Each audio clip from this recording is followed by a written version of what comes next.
PEGI 16.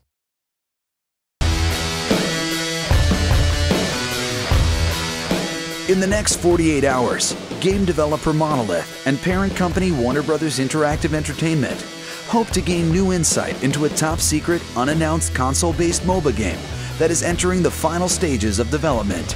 They've invited 8 of North America's top professional MOBA players to their Seattle studios to take part in an unprecedented experiment, one that could play a critical role in the success of their game, Guardians of Middle-earth.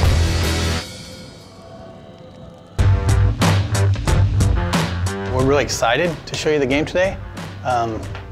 We've been working on this for a while now and been holding back, so you're kind of the first public to be able to see it who are actual hardcore gamers or MOBA players. So we're really excited about that. Before the developers can start collecting feedback, they need to get the pro players up to speed on the game's mechanics and key systems. A couple things we wanted to do was make the matches faster. We thought gamers would want to be in and out and on to the next round faster than you typically find in a PC MOBA. The other thing is, in general, all of the things that you put on your loadout are going to be stuff you slowly progress to unlock over the course of playing, leveling your profile, and earning coins to use to unlock all these different things. Bringing in a group of professional MOBA players to sort of give us feedback is a huge win for us trying to feel it out. We obviously, our day job is trying to make the game. Their day job is playing the game and really understanding what works and doesn't work about it. So like Gandalf, for example, is like a really good beginner guy because he does a lot of AoEs. So one thing we'll probably do, I think we've talked about it at least, is like mark guys, whether they're sort of beginner or like medium or hard guys to play. We've really hoped to make Guardians of Middle-earth a more fast-paced game since it's on the console. We know that console gamers usually want to jump into a round, finish the round, win or lose, and then start a new game. So we really wanted the matches to be short and action-packed. As we really nail down exactly all the features in the game, finish all the feature work, we're going to be able to incorporate some of this feedback. And I think also just the perspectives and information that we've gotten from these guys will really help us, in this finishing phase to decide what to focus on and what not to. The goal from the beginning was to make sure that this thing actually satisfies the most hardcore play. And then priority 2 is, okay, now make it the easiest ramp on as possible for new people. Our cause is just. Guardians of Middle-earth, I think, is a great entry point for new MOBA players because it's got the accessible sort of console controls, immediate interaction with your character kind of feel. It's a little bit simpler and faster paced, so you can kind of jump in and get more revs on it without having to learn quite as much about the structures around the culture in the PC space right now. With a firm grasp of the basics, the pros are ready for battle. For the developers, this is their first chance to see how professional players react to the game. Right bumper, right there, what does that mean? So you leveled up, so hold it down. I was never going straight for professional gaming. When I started, it was just a passion. I really liked playing competitively, and I just liked trying to win.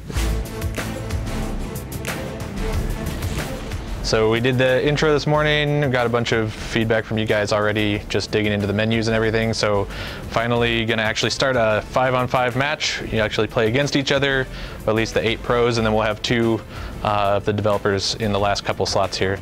So now you have 1 minute to do your loadouts, if you haven't already set them up. But right now they're trying to defend, their tower is actually being pushed a little already.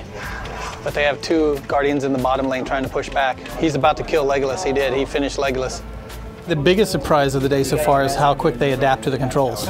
Soren's fun because he has like a dash that also stealths him, so you can dash behind enemy lines and stealth and then knock guys back into your tower, which is really awesome.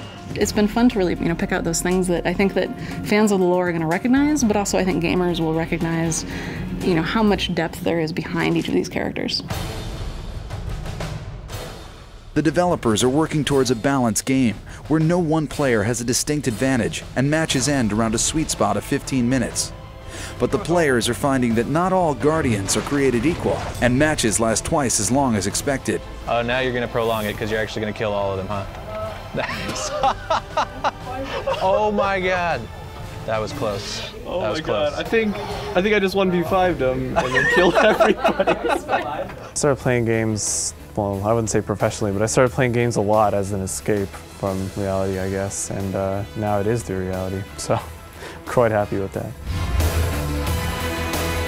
In the last half hour here playing this, how does it feel for just picking it up? And it's pretty easy picking it up. I mean, I think it takes about 5 minutes to figure out what the skill does, and really you just give it a little bit of thought. You get a really general sense of how the character should be played. I think the biggest struggle for me was like trying to figure out how to use my ultimate as a melee squishy DPS that also has a melee ultimate, where I'm like, oh man, it's AoE, I want to hit as many people as, oh, I'm dead. It was fun though. Like, if I actually got into range of 5 people and they didn't instantly kill me, then I could deal damage. As the clock winds down on day 1, players meet with the developers to discuss the matches and their recommendations for making the game more balanced and fun to play. It feels like a little too snowbally.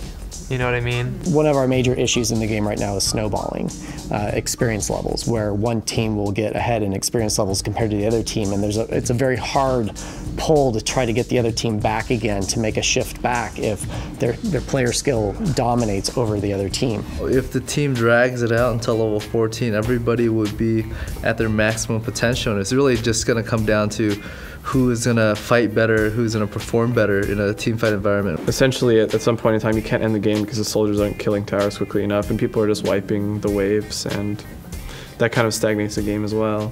While the players are treated to a team dinner, a dedicated group of developers stays behind to work into the night, implementing the players' suggestions. The team at Monolith only has one chance to impress the pro gamers with a fast turnaround.